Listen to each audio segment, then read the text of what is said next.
তইও হেতুৱে দেখিলি নে মই এতিয়া যিটো দেখিলো এইখিত বগা আত্মা এজনী ৰৈ আছিলে আকনো কি মই কি বেলেগকে দেখিম নেকি এই বিছখনৰ তলৰ পৰা সোনকালে যাওঁ বল এই বিছখনৰ তলত ভূত ওলাই মানে বৰ বেয়া পেট বিষাইছে কিবা এটা কৰ বৰ বেয়া পেট বিষাইছে হঠাতে মোৰ কিবা এটা কৰ ৰ চিন্তা নকৰিবি ৰ আজি বেছি দূৰ আমি খোজকাঢ়ি অহাৰ কাৰণে চাগে তোৰ পেটত পেট বিষ হৈছে আগতে কিবা পেট বিষ চেট বিষ আছিলে নেকি তোৰ নাই আগতে মোৰ একো পেট বিষ চেট বিষ নাই বুল্লা আজি হঠাতে এই ব্ৰিজখনৰ তলতে মোৰ পেট বিষটো উকালে কি কৰিবি এতিয়া পিকলু মানুহবিলাকে ৰাতি এই ব্ৰিজখনৰ তলেদি অহা যোৱা কৰিবলৈ নকয় কিন্তু দেই এতিয়াহে কথাটো মোৰ মনত পৰিছে হয় নেকি আৰু অকমান আগত আমি এইখিত আত্মা এজনীও দেখিছিলোচোন নাইকিয়া হৈ থাকিলে সেইজনী কিবা কৰি থৈ যোৱা নাইতো মোৰ পেটটোত এই ব্ৰিজখনৰ তলত ৰাতি হেনো বহুত মানুহে আত্মা দেখিছে বগা আত্মা মোৰ বেছিকে পেটটো বিষাবলৈ ধৰিছে বুল্লা সোনকালে লৈ বল মোক ক'ৰবালে ৰ পিকলু ৰ ধৈৰ্য ধৰ অকমান ওচৰতে হস্পিটেল থাকিবও পাৰে মই তোক লৈ যাম এতিয়া দাঙি পিনি পিকলু তই চিন্তা নকৰিবি ৰ মই তোক কান্ধত উঠুৱাই লৈ যাম এতিয়া ডক্টৰৰ ওচৰলে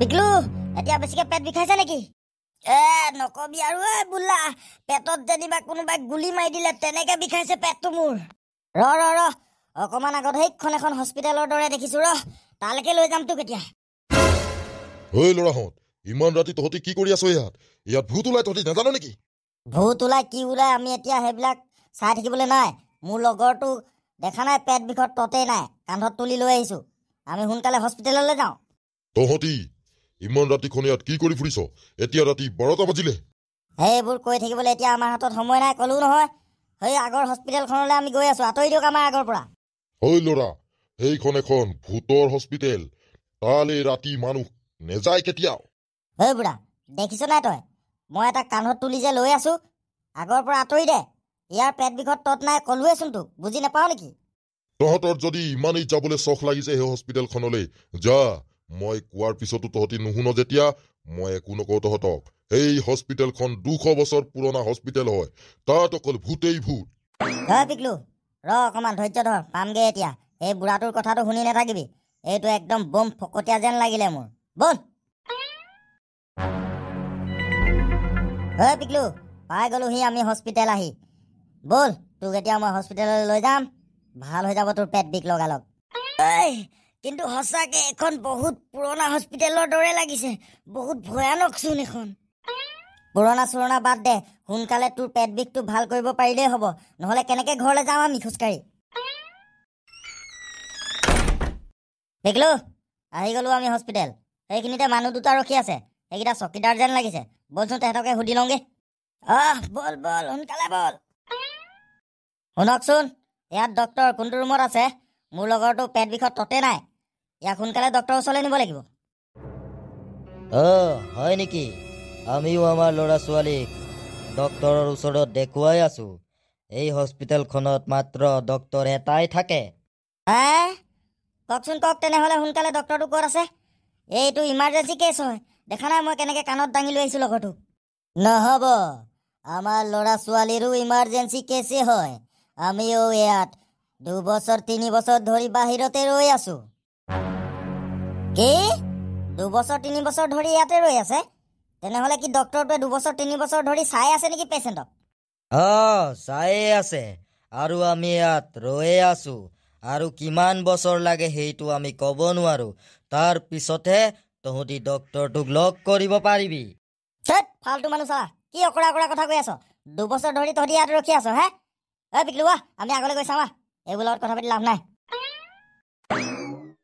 যা বেটা যা আগত গৈ গম পাবি তহঁতি এই হস্পিটেলখনৰ আচল ৰহস্য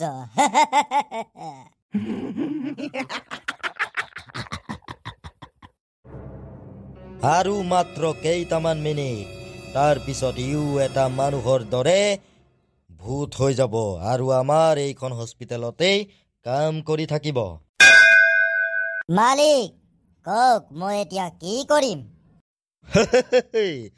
আকৌ মোৰ এই পৰীক্ষাটো সফল হ'ল তই একো কৰিব নালাগে, তই আজিৰ পৰা এইখন হস্পিটেলতেই ভূত হৈ পিনি কাম কৰিবি। ঠিক আছে মালিক। কি ফাল্টু হস্পিটেল বে এইখন, এটা ডক্টৰো নাই ইয়াত, মানুহো নাই। সেই তাতে দুটা মানুহৰ লগ পোৱা অকল, তাৰপিছত একো মানুহৰ খা খবৰেই নাইচোন। বুল্লা, মোৰ পেটটো বেয়া বিষাইছে ঐ, এইখনতে মোক অকণমান শুৱাই দে, তই দাঙি থওঁতেও মোৰ পেটটো একদম বেয়া বিষ হৈছে ঐ।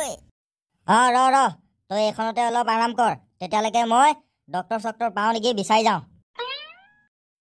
বিকলু, তই আৰাম কৰি থাক দেই, মই কোনোবা আছেই নেকি বা চাই থৈ আহোঁগৈ। ঠিক আছে বুল্লা, যা সোনকালে আহিবি।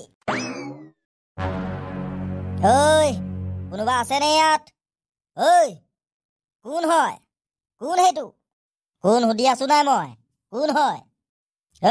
কোন? মাতিলে নেমাতত দে, ইয়াত কোনোবা আছেনে ডক্টৰ চক্টৰ? আৰে কোন কোন এইটো?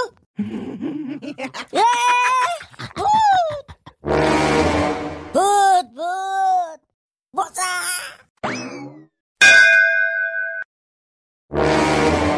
হা, এইটোক মই ইনজেকশ্যন দি দিলোঁ পেটৰ বিষ ভাল হ'ব বুলি।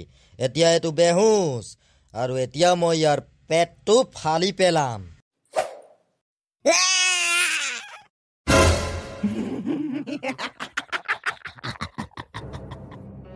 পিকলু পিকলু, কি হ'ল তোৰ? পিকলুচোন মৰি থাকিলে কেনেকে? আৰু ইয়াৰ পেটত যে চাকু আছে আৰু পেটটো ফলা। মানে সেই বুঢ়া মানুহটোৱে ঠিকে কৈছিলে, এই হস্পিটেলখনত ভূত থাকে। সেইবোৰ মানুহ নহয় মানে, এইবিলাক চব ভূত।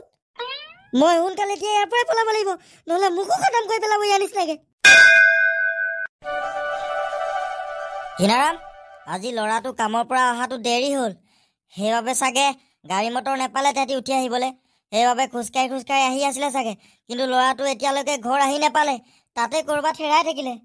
সীতাৰাম কাই, কিবা বেলেগ কাৰণো হ'ব পাৰে, আহি আছে চাগে তেহেঁতি ঘৰলৈ। কিনাৰাম, তেহেঁতি ইমান দেৰি কৰিবই নোৱাৰে, এতিয়া ৰাতি 1টা বাজিলে, জান নাই তই? সেইবাবে মই ভয়তে তহঁতক ফোন কৰি মেলি এইখিলে মাতি উঠুৱাই আনিছোঁ। কিনাৰাম, তেহেঁতক কেনেবাকৈ ভূত প্ৰেতে পোৱা নাইতো? তেহেঁতি যোনফালেদি কামলৈ অহা যোৱা কৰে, তাত ৰাতি এখন ব্ৰিজৰ তলেদি অহা যোৱা কৰিবলগীয়া হয়। কেনেবাকৈ সেই ব্ৰিজখনৰ ওচৰতে ভূতে পোৱা নাইতো, সেইখিনিত ভূত ওলাই বুলি কয় মানে। হয় নেকি ডাগৰু? তেনেহ'লে আমি তেহেঁতক এতিয়া বিচাৰি যাব লাগিব, ব'ল মোৰ লগত। ঠিক আছে তেনেহ'লে সীতাৰাম কাই, আপুনি এনেই চিন্তা কৰি নাথাকিব, এতিয়া ঘৰলৈ যাওক। আমি তেহেঁতক এতিয়া বিচাৰি যাবলৈ লৈছোঁ, তেহেঁতক বিচাৰি আনিমগৈ আমি। ঠিক আছে কিনাৰাম, যা তেহেঁতক বিচাৰি আনিবি তই। ধনু ডাগৰু, এইখনে সেই অভাৰ ব্ৰিজখন নহয় জানো? এইফালে দিয়েতো তেহেঁতি অহা যোৱা কৰে কামলৈ। কিনাৰাম, এইখনে হয় সেই অভাৰ ব্ৰিজখন। কিন্তু ইয়াতচোন একো ভূত প্ৰেত দেখি পোৱা নাই, তেনেহ'লে তেহেঁতি দুটা ইয়াৰ পৰা গায়ব কেনেকে হ'ল বে? কিনাৰাম, সেইফালে চাই এজনী, এজনীচোন সঁচাকে ডাইনী। ধনু ডাগৰু, এইজনীচোন ইয়াতে নাইকিয়া হৈ থাকিলে, মানে নিশ্চয় তেহেঁতক এই ডাইনীজনীয়ে পালে। এতিয়া আমি তেহেঁতক ইয়াৰ ওচৰে পাজৰে বিচাৰিব লাগিব ক'ৰবাত। ল'ৰাহঁত, ক'লৈ যাওঁ আকৌ তহঁতি ইমান ৰাতি? ককা, আমি ইয়াত ল'ৰা দুটাক বিচাৰি আহিছোঁ। ল'ৰা দুটা ইয়াতে হেৰাই গ'ল, ঘৰলৈ ঘূৰিয়ে নগ'ল আজি। তহঁতি যোন দুটা ল'ৰাক বিচাৰি আহিছ আৰু যোন দুটা ল'ৰাৰ কথা কৈ আছ, সেই ল'ৰা দুটাক মই দেখিছোঁ। হে, কওকচোন তেনেহ'লে আপুনি ক'ত গ'ল ল'ৰা দুটা? তেহেঁতক মানে মাক বাপেকে বিচাৰি ফুৰিছে, আমাক ক'লে বিচাৰিবলৈ, সেইকাৰণেহে আমি তেহেঁতক বিচাৰি আহিলোঁ ইয়ালৈ। সেই ল'ৰা দুটাৰ ভিতৰত এটা ল'ৰাৰ খুব পেট বিষ হৈছিলে, আৰু এটাই ল'ৰাই আনটো ল'ৰাক কান্ধত তুলি আনিছিলে আৰু সেই পুৰণা হস্পিটেলখনলৈ গ'ল। মই তেহেঁতক সেই হস্পিটেলখনলৈ যাবলৈ মানাও কৰিছিলোঁ, কিন্তু তেহেঁতি নুশুনিলে। হয় নেকি? এই হস্পিটেলখনতনো কি আছে এনেকুৱা তালৈ যে যাব নোৱাৰে মানুহ? আৰু তেহেঁতি ভালহে হ'ল আকৌ তালৈ গ'ল পেট বিষ দেখুৱাবলৈ। সেইখন এখন ভূতৰ হস্পিটেল হয়, তাত যিমানখিনি ডক্তৰ নাৰ্ছ আছে চব এটা এটা ভূত আৰু আত্মা হয়। কি সঁচা কৈছে নে কি ককা আপুনি? নে এনেই কৈ আছে? সঁচা কথাই কৈছো মই, তহঁতি ঠিকেই শুনি আছ। সেইখন এখন ভূতৰ হস্পিটেল, তালৈ মই তেহেঁতক যাবলৈ মানাও কৰিছিলো, কিন্তু তেহেঁতি মোৰ কথা নুশুনি তালৈ গুচি গ'ল। আৰু তহঁতি যে এতিয়া সেই অভাৰব্ৰিজখনৰ তলেদি এইফালে আহিলি, সেই অভাৰব্ৰিজখনৰ তলতে সদায় এজনী ৰাতি বগা আত্মা ওলায়, আৰু সেইজনীয়ে সেইফালেদি ৰাতি যোনেই খোজকাঢ়ি নাহক তাৰেই পেট বিষ ভৰি বিষ মূৰ বিষ তেনেকুৱা কৰি দিয়ে ধনটো ডাগৰু এতিয়া শুনিলি আৰু বুজিলি নে আমিও সেই বগা আত্মাজনীক লগ পাইছিলো অভাৰব্ৰিজখনৰ তলত মনত আছে নাই কিন্তু আমাক সি একো নকৰিলে কিন্তু আমি এতিয়া সেই ল'ৰা দুটাক সেই ভূতৰ হস্পিটেলখনৰ পৰা বচাম কেনেকে ককা মই মাত্ৰ ইমানেই জানো যে সেই ভূতৰ হস্পিটেলখনলৈ ৰাতি যোনেই যায় সি কেতিয়াও আকৌ ঘূৰি আহিব নোৱাৰে আমি তেহেঁতক ঘূৰাই আনিমেই তাৰ কাৰণে লাগিলে আমি যিয়ে কৰিবলগীয়া নহওক কিয় কৰিম ধনটো ডাগৰু